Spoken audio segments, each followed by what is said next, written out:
नमस्कार दोस्तों, उम्मीद है आप लोग अच्छे होंगे। जय हिंद, जय भारत। तो आज हम बात करेंगे साइकोलॉजी। बात तो हम पहले से ही कर रहे हैं, साइकोलॉजी के अगले पार्ट की बात करेंगे। ठीक, जो कि आपके एग्ज़ाम में क्वेश्चन पूछे जाते हैं। तो यदि आपने चैनल को लाइक नहीं किया हो तो लाइक कर दीजिए, भूलना मत। और सब्सक्राइब नहीं किया, सब्सक्राइब करें, अपने दोस्तों को बताएं, शेयर करें।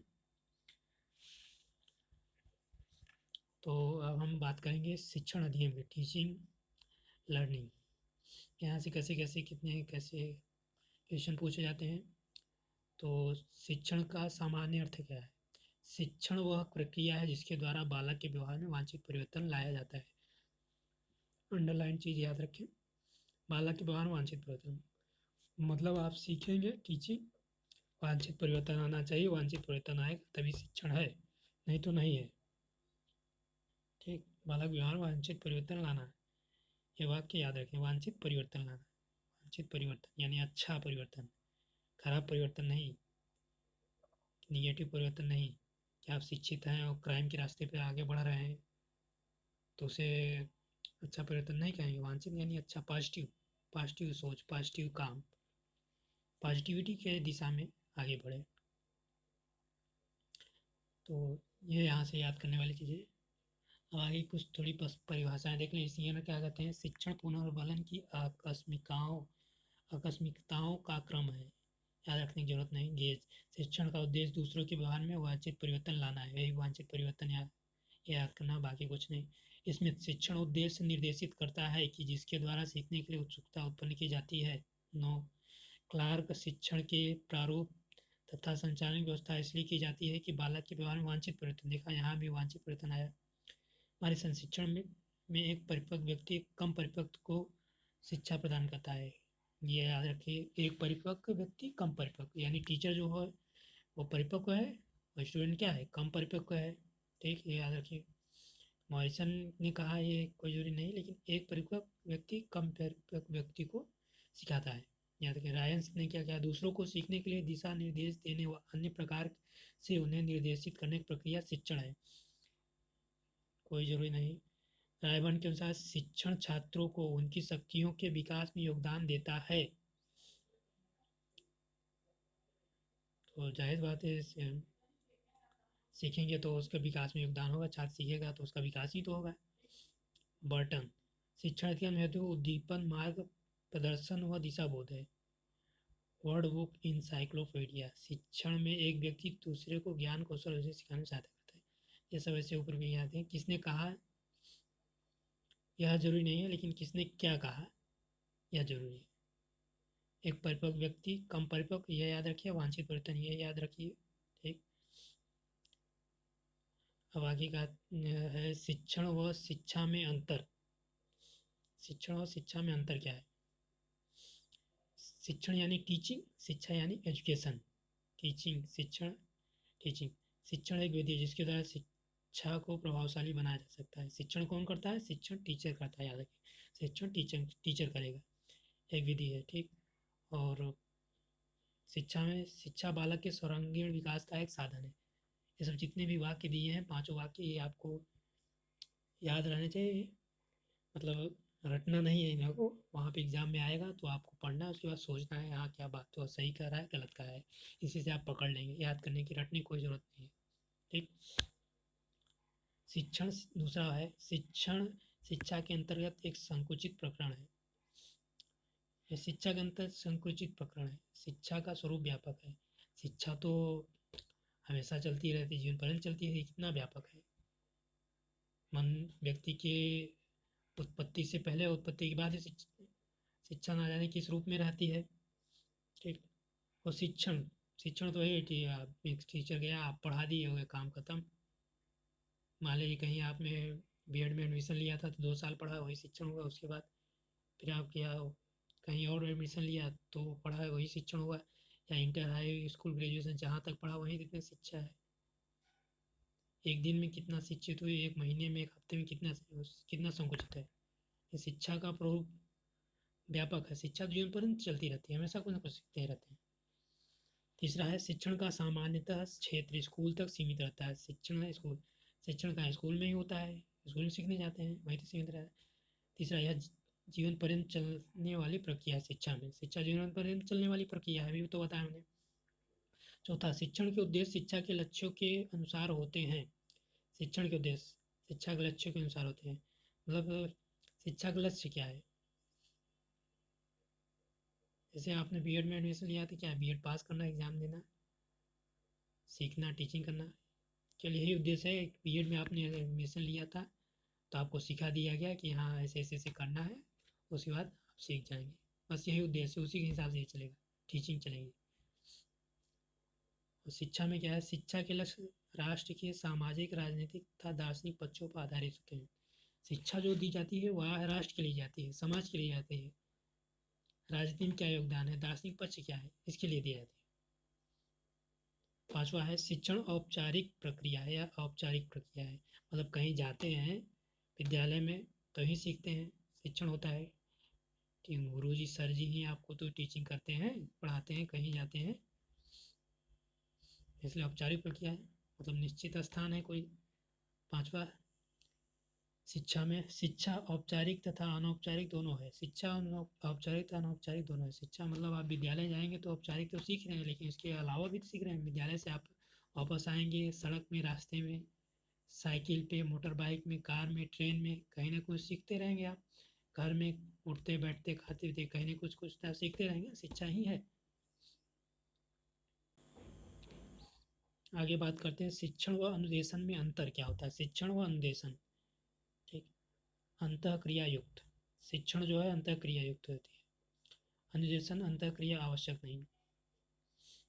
तो शिक्षण होता है अंतः क्रिया युक्त, यानी छात्र रहेगा और शिक्षक रहेगा, दोनों के बीच अंतः क्रिया होगी। अनुदेशन या अंतः क्रिया आवश्यक नहीं, मतलब आप अनुदेशन दिए कोई जरूरी नहीं है। अनुदेशन अंतः क्रिया आवश्यक नहीं है, मतलब टीचर ने आपको कुछ बता दिया, उसके बाद चला गया, ये अनुदेशन है। पढ़ा नहीं, आप टीचर के पास गए, कुछ बता दिया, उसने आपको गाइड कर दिया, निर्देश दे दिया कि ऐसे ऐसा ऐसा होता है, ऐसा कर लीजिए, ठीक। तो अन्वेषण एक संकुचित विचारधारा है, यही शिक्षण एक व्यापक विचारधारा है। दूसरा देखिए पॉइंट आपको समझ में आएगा, शिक्षक होना आवश्यक है, मतलब शिक्षण के लिए शिक्षक होगा तभी तो होगा, शिक्षक ही नहीं रहेगा तो उस पढ़ा पढ़ाई कैसे, अंतःक्रिया कहाँ से होगी। अन्वेषण शिक्षक होना अनावश्यक नहीं, मशीन द्वारा दिया, यहाँ देखिए फिर दूसरे मशीन द्वारा दिया जा सकता है। मशीन भी तो आज तो मशीन भी आ गया है, मोबाइल भी क्या है, मोबाइल आ गया, कंप्यूटर आ गया, बताया गया ऐसे ऐसे करने। कि कोई आप टेस्ट दे रहे हैं, मॉक टेस्ट दे रहे हैं, और मशीन बताएगा क्या गलत है, गलत सही है, आपको बताएगा, ठीक। तीसरा है, अनुदेशन शिक्षण का ही भाग है। अनुदेशन शिक्षण के भाग है, शिक्षण के अंतर्गत ही आता है। अनुदेशन अनुदेशन में शिक्षण नहीं होता, मतलब मैंने अभी बताया ना, अनुदेशन एक छोटी प्रक्रिया है, कभी कभार हो जाता है, संकुचित विचारधारा से, नैरो माइंडेड, नैरो पोर्शन। और शिक्षा है ब्रॉड, विस्तृत है, मतलब अगर आपने 2 साल की बीएड किया है तो उसमें शिक्षण तो 2 साल पूरे हुआ, लेकिन अनुदेशन कितना हुआ, शायद ही 1 दिन हुआ हो, 2 दिन हुआ, 3 दिन हुआ, 5 दिन, 1 हफ्ते, ये आप लोग जानिए।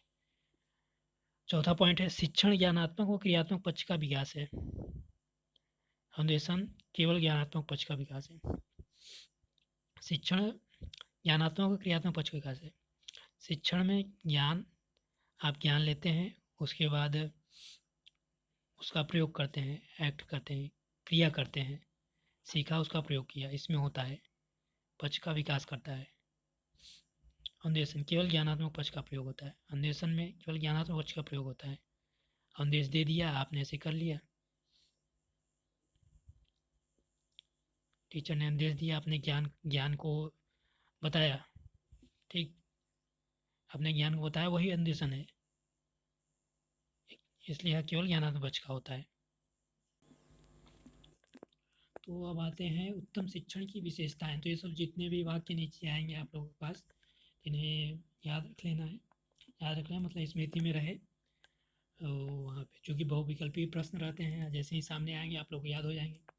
पहला है नियोजित होना चाहिए, योजना युक्त। हाँ, उत्तम शिक्षण के लिए क्या योजना, टीचर योजना बनाता है, आप योजना बनाएंगे।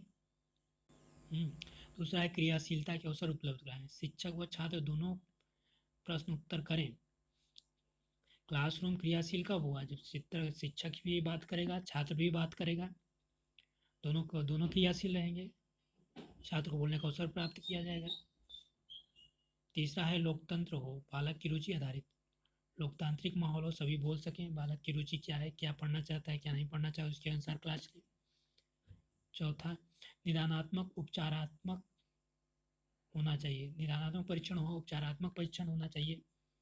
निदानात्मक मतलब छात्र की कमजोरियों को पता लगाना, निदान मतलब पता लगाना, उपचारात्मक उसे पता लगाने का उसका उपचार करना। पांचवा है पूर्व ज्ञान पर आधारित प्रस्तावना प्रश्न, प्रस्तावना प्रश्न जो बने वो पूर्व ज्ञान पर आधारित हो, मतलब पहले अगर क्लास में जाएं तो छात्रों का पूर्व ज्ञान चेक करें, ऐसे ही नहीं पढ़ा दें। छठवा है अप्रेरणा से युक्त होना चाहिए, उसमें अप्रेरणा होनी चाहिए। सातवां बालक की रुचि योग्यता पर आधारित हो। सातवां वांछनीय सूचना प्रदान करता हो, कोई फालतू चीज़ ना पढ़ा दीजिए, वांछनीय जो पढ़ाना है अच्छी बातें वो पढ़ा दीजिए, फालतू निरर्थक बातें बता दीजिए, छात्र किस काम का। नौवा है संवाद मूलक व अंतक्रिया हो, संवाद मूलक, संवाद हो, बातचीत हो, अंतक्रिया हो तो वही अंतक्रिया, आपस में बातचीत हो, प्रश्न उत्तर हो। 10 छात्र शिक्षक संबंध मधुर हो, ये नहीं कि छात्र से लड़ाई कर लें, कोई वैमनस्य हो, छात्र शिक्षक संबंध मधुर होने चाहिए। 11 निर्देशात्मक न कि आदेशात्मक, निर्देश दें, आदेश ना दें कि ऐसा करो ही करो, निर्देश दें कि ऐसा ऐसा होना चाहिए, तानाशाही नहीं। 12 प्रगतिशील हो, मतलब आगे की ओर जाए, प्रोग्रेस हो, ऐसा नहीं कि उसको प्रोग्रेस हो ही ना। 13 संवेगात्मक स्थिरता प्रदान करता हो, उसका संवेग में स्थिरता है कि नहीं, अत्यधिक क्रोध हो गए तो क्रोध कंट्रोल में नहीं हो रहा है, या प्रसन्न हो गए तो बहुत जोर से हंस रहे हैं, ऐसा भी नहीं हो। 14 वर्तमान और भावी तैयारी प्रदान करें, वर्तमान में क्या हो सकता है, भविष्य में क्या होगा, उसके लिए तैयार हो। 15 सहयोग पर आधारित वातावरण के अनुकूलन में सहायता प्रदान करें, एक दूसरे का सहयोग करें, अनुकूलन प्रदान हो। 16 शिक्षक दार्शनिक मित्र व निर्देशक के रूप में, ये भी याद रखें, मतलब आ जाता है कि शिक्षक क्लास में कैसा होता है, दार्शनिक के रूप में होता है, मित्र के रूप में भी होता है, निर्देशक के रूप में दार्शनिक। अब टीचर दर्शन तो आप पढ़े ही हैं, तरह तरह की बातें बताता है, मित्र भी है आपके तो सोचते हैं, निर्देश भी देते हैं जहाँ से हम फंसते हैं। शिक्षण की विशेषताएं, शिक्षण की विशेषताएं क्या हैं। शिक्षण औपचारिकता मूलतः व अनौपचारिक भी होता है, जैसे पहले ही बताया अभी, औपचारिक या अनौपचारिक दोनों भी होता है। कला विज्ञान दोनों है, ये याद रखें, कला विज्ञान ये पूछा गया है, कई जगह पूछा है शिक्षण क्या है, कला और विज्ञान दोनों है, तो ऑप्शन में रहता है 4 विकल्प में शिक्षण है, पहला है कला, दूसरा है विज्ञान, तीसरा कला या विज्ञान, चौथा कला और विज्ञान दोनों, तो चौथा आंसर होगा कला या विज्ञान दोनों, ये याद रखिए। सेकेंड पॉइंट पूछा गया है, कई एग्जामों में पूछा गया है, तो ठीक। अगला है मनोवैज्ञानिक प्रक्रिया या सामाजिक क्रिया, मनोवैज्ञानिक प्रक्रिया सामाजिक प्रक्रिया है शिक्षण। चौथा उद्देश्य युक्त क्रिया है, ठीक है। पांचवा ज्ञानात्मक क्रियात्मक प्रक्रिया है, ये भी पहले थे, ठीक। छठवा कौशल युक्त प्रक्रिया है, शिक्षण आप पढ़ाते हैं, कौशल सीखते हैं, सोच में शिक्षण। शिक्षण के 2 पक्ष हैं, सीखने वाला, तीसरा सिखाने वाला। तो सीखने वाला जानते हैं छात्र, सिखाने वाला टीचर। शिक्षण सांकेतिक क्रियात्मक और शाब्दिक व्यवहार के रूप में होता है। सांकेतिक क्रियात्मक यानी संकेत के रूप में भी कुछ बताते हैं, जैसे सिर हिलाना, शाब्दिक व्यवहार यानी मुँह से बोलते हैं, बताते हैं, पढ़ाते हैं, वही शाब्दिक व्यवहार है। अगला पॉइंट है शिक्षण अधिगम का योगदान। योगदान क्या है? शिक्षण को द्विमुखी अंतःक्रिया का रूप देना। दूसरा, बालक के गुण का अधिगम में प्रयोग करना। तीसरा, शिक्षण व सीखने की दशा में परिवर्तन। चौथा, नवीन शैक्षिक आविष्कार विधियों पर बल। पांचवा, शैक्षिक लक्ष्यों को निर्धारित करने में उपयोगी। छठवां, शिक्षा दर्शन और सिद्धांतों का निर्माण। सातवां, सार्थक अधिगम पर बल।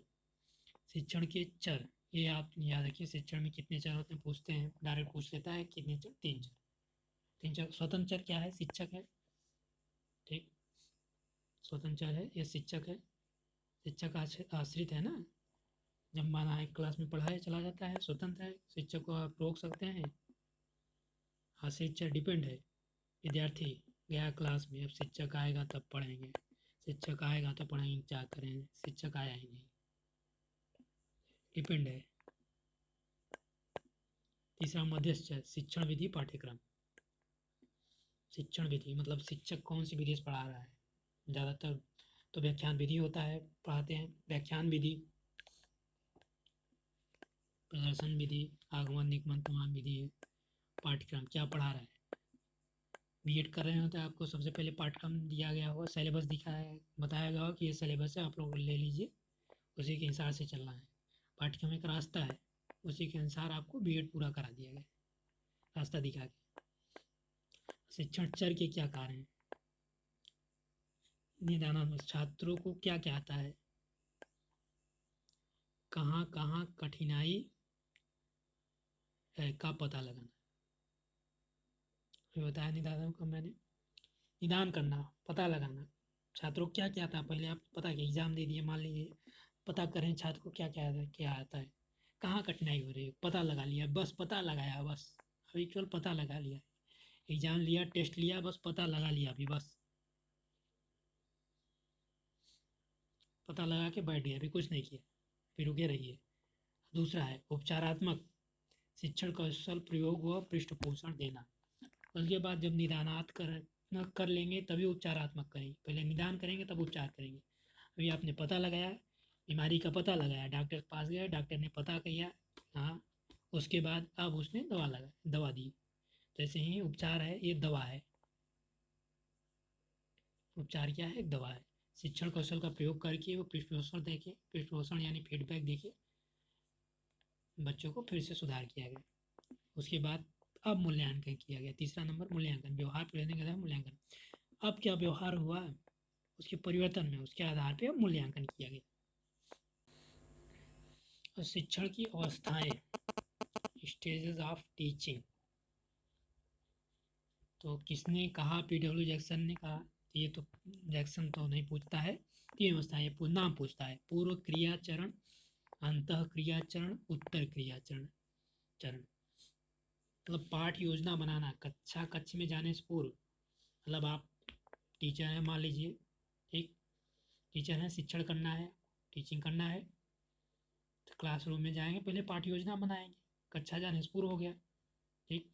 अंतः क्रिया चरण, कक्ष क्रिया कहेंगे इसे, मतलब आप ये पाठ योजना बनाया, उसके बाद क्लास में घुस गए आप, कक्ष में प्रवेश करने के बाद घुस गए तो पूरा लेक्चर दिया, पढ़ा उड़ा दिया, सब कुछ पढ़ा उड़ा के खत्म कर दिया, ये अंतः क्रिया हो गई। तीसरा है उत्तर क्रिया यानी मूल्यांकन, पढ़ा उड़ा के सब खत्म कर दिया, उसके बाद लास्ट में एग्जाम ले लिया, मूल्यांकन हो गया, ठीक। तो तीन अवस्थाएं हैं, ये 3 अवस्थाएं याद रखिए आप लोग। ये है 3 अवस्थाएं की, ये और भी क्या कहते हैं, पूर्व अवस्था है, अंतःक्रिया, उत्तर क्रिया, ये सब तो आपको नहीं याद रखना है, मन हो तो पॉज करके देख लीजिएगा। शिक्षण अधिगम संबंध क्या होता है? बर्नार्ड के अनुसार शिक्षण अधिगम संबंध छात्र अधिगम शिक्षक से है।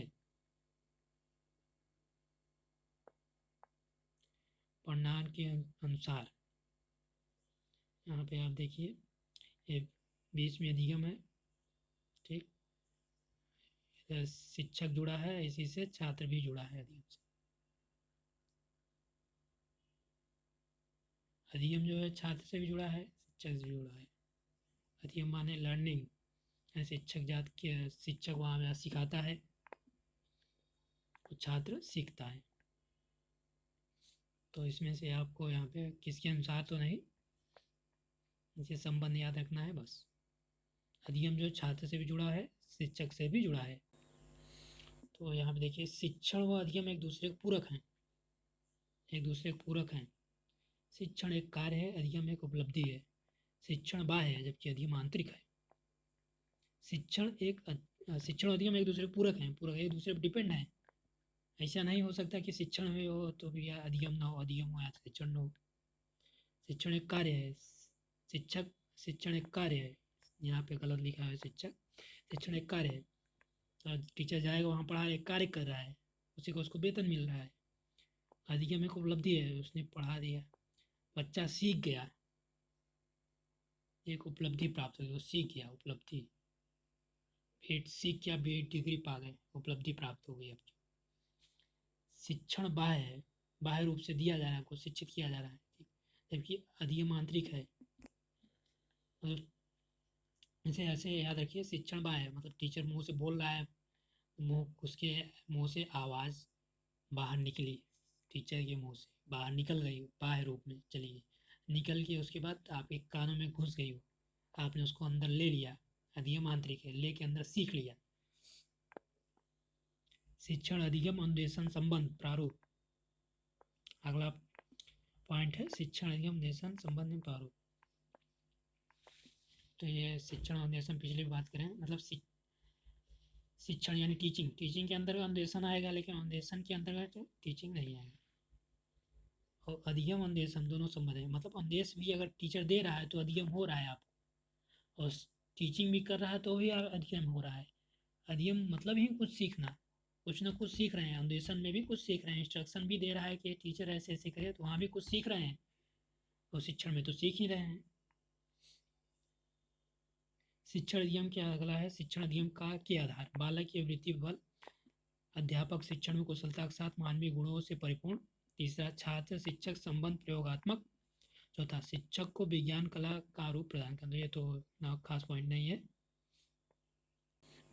तो शिक्षण अधिगम के सोपान, मतलब इस 4 सोपान है, डायरेक्ट केवल सोपान है 4। तो क्या याद रखिए, बाकी तो पूछा गया नहीं है। तो ठीक है, तो अगर पढ़ना हो तो पॉज करके आप पढ़ सकते हैं। तो आगे बात करें शिक्षण सिद्धांत, कुछ विशिष्ट शिक्षण सिद्धांत की बात करते हैं। परंपरागत शिक्षण सिद्धांत, परंपरागत यानी जो बहुत पहले चली आ रही है, एक के बाद एक चली आ रही, वही चली। म्यूटिक शिक्षण सिद्धांत, सुकरात प्रश्नोत्तर पर बल, तो सुकरात का पूछा जाता है, सुकरात किस पे बल देते हैं, सुकरात प्रश्नोत्तर पर बल देते हैं। ठीक, तो यहाँ से क्यों लिखी है याद रखना है, लाल और रेड वाला, बाकी नहीं। संप्रेषण सिद्धांत, ये भी नहीं पूछा गया है। परिवर्तन सिद्धांत, ठंडा के भी नहीं आता है। पारस्परिक पेक्षा सिद्धांत, सचमन पूछताछ बल, ये भी नहीं आता है। अन्वेषण सिद्धांत, कारण, ये भी नहीं। शिक्षक व्यवहार सिद्धांत, शिक्षक एक सामाजिक प्राणी है, तो ये याद रखना है, बाकी किसने कहा और क्यों कहा ये नहीं याद रखना है। अगला शिक्षण वैज्ञानिक सिद्धांत, रॉबर्ट ग्लेजर, व्याख्या की 4 भाग है, अन्वेषण, उद्देश्य, प्रारंभिक विवाद, अन्वेषण, संवाद, मूल्यांकन। शिक्षण का ज्ञानात्मक सिद्धांत, ब्रूनर, टाबा, आसुडेल, पीटर, तो ये सब भी याद नहीं रखना है। तो आगे बात करते हैं सामान्य शिक्षण सिद्धांत। पहला है निश्चित उद्देश्य का सिद्धांत, डेफिनिट ऑब्जेक्टिव।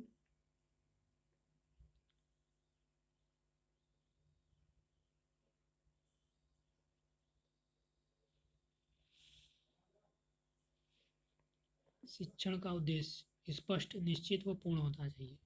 बिना उद्देश्य शिक्षण सफल नहीं होता। शिक्षण का उद्देश्य क्या है, एक निश्चित उद्देश्य होना चाहिए। ठीक, दूसरा है बाल केंद्रित, तो यहाँ से ये दूसरा वाला ज़्यादा इंपॉर्टेंट, ये कई बार पूछा है। बाल केंद्रित सिद्धांत, शिक्षण बालक की आवश्यकता, रुचि, अभिरुचि, क्षमता व मानसिक स्तर के अनुसार होना चाहिए। उसकी रुचि कैसे है, मतलब आप लोग पढ़ा रहे हैं, क्लास 2 वालों को पढ़ा रहे हैं, अब उसको क्लास 6 का पढ़ा दीजिए, तो क्या क्या रहेगा, उसको क्या समझ में आएगा, कुछ समझ में नहीं आएगा।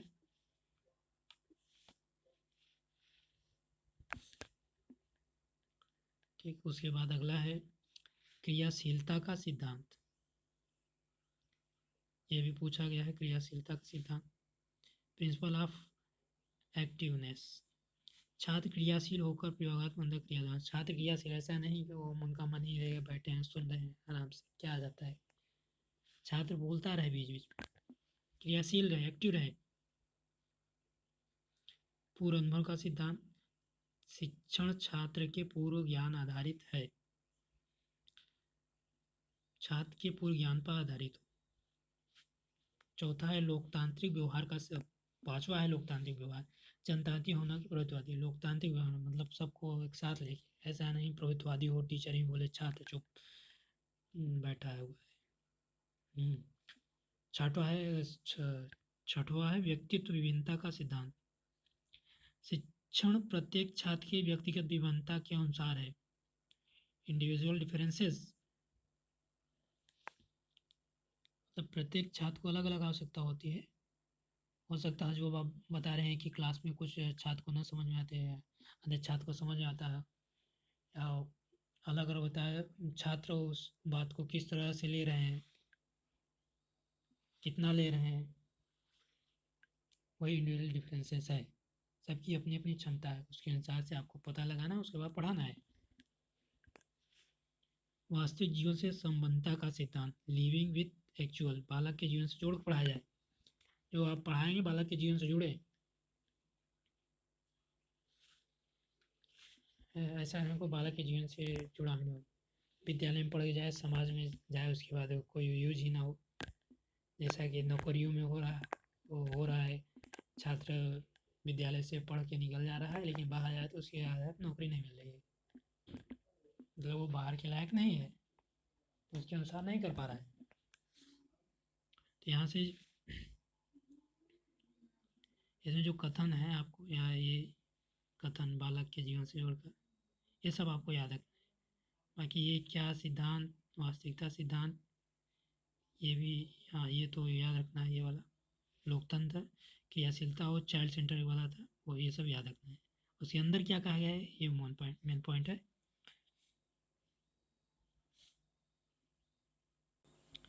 अगला है समवाय का सिद्धांत। Principle of correlation. विषयों को अंतः विषय से जोड़ते हुए पढ़ाना।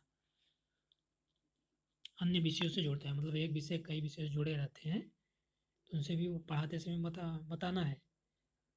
जैसे भूगोल पढ़ा रहे हैं तो वहाँ क्या साइंस की चीज़ें तो बताना है कि ये साइंस की चीज़ है। साइंस में भी है, सॉरी, साइंस पढ़ा रहे हैं तो भूगोल की चीज़ें तो बताना है। केमिस्ट्री पढ़ा रहे हैं, बायो की चीज़ें बताना है। भूगोल पढ़ाएं तो इतिहास से संबंध है, कहाँ क्या संबंध है तो बताना है। कि आप इतिहास में केवल इतिहास की बात करें, बाकी भूगोल की बात ही नहीं कर रहे हैं। नौवा है नियोजन का सिद्धांत। Principle of planning. शिक्षण योजना आधारित हो, क्या और कैसे पढ़ाना है, नियोजन में प्लान करना है। 10वां है चयन का सिद्धांत। Principle of selection. उपयुक्त उद्देश्यों के अनुरूप विषय वस्तु का चयन हो। सही विषय का चयन, क्या सिलेक्शन भी करना है, सही चयन करना है। क्रियाओं का सिद्धांत। Principle of activity. फ्रोवेल। कार्य करके सिखाना सर्वोत्तम शिक्षण। जैसे छात्र स्वयं करें, डाल्टन। प्रोजेक्ट विधि, खोज विधि। क्रिया का सिद्धांत एक्टिविटी, छात्र करे। प्रोवेल और मॉन्टेसरी क्या करते हैं, छात्र करने पर ज़्यादा बल देते हैं। डाल्टन ने प्रोजेक्ट विधि और खोज विधि बताया। ठीक, 12वां है प्रभावशाली व्यूह रचना सिद्धांत। इफेक्टिव स्ट्रेटजिक व्यूह रचना बालक के ज्ञान स्तर पर आधारित हो। एक स्ट्रेटजी बनानी है बालक के लिए, ताकि बालक का उचित विकास हो। 13वां अनुकूल वातावरण उचित नियंत्रण सिद्धांत। शिक्षण का वातावरण उचित हो, बिना बाधा के युक्त हो। सही वातावरण मिल जाके विद्यालय में, ऐसा नहीं कि विद्यालय में बम फूट जाए, गोलियां चल जाए, दंगा हो जाए, लड़ाई हो जाए। सही वातावरण मिले। 14 है उपचारात्मक शिक्षण सिद्धांत। Principle of remedial teaching. छात्र की कमजोरी का पता लगाकर सुधार। यदि छात्र में कोई कमजोरी है तो टीचर उसको पता लगाए, टीचर कर्तव्य, टीचर पता लगाए, फिर उसमें फिर सुधार करे। तो उसकी कमजोरी तो रह ही जाएगी, दूर कहाँ से होगी। 15 है विभक्तीकरण का सिद्धांत, प्रिंसिपल ऑफ डिवीजन, विषय वस्तु को छोटे छोटे भावकों में व्यक्त करके बनाना, छोटा छोटा छोटा छोटा टॉपिक पहले बांटना है उसको।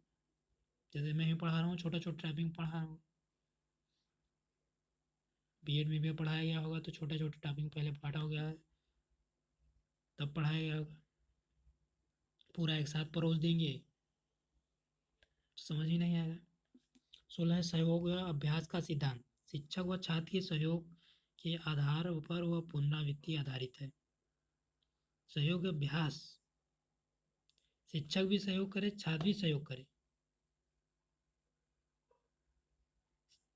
शिक्षक भी अपने टीचिंग का अभ्यास करे, छात्र भी अभ्यास करे।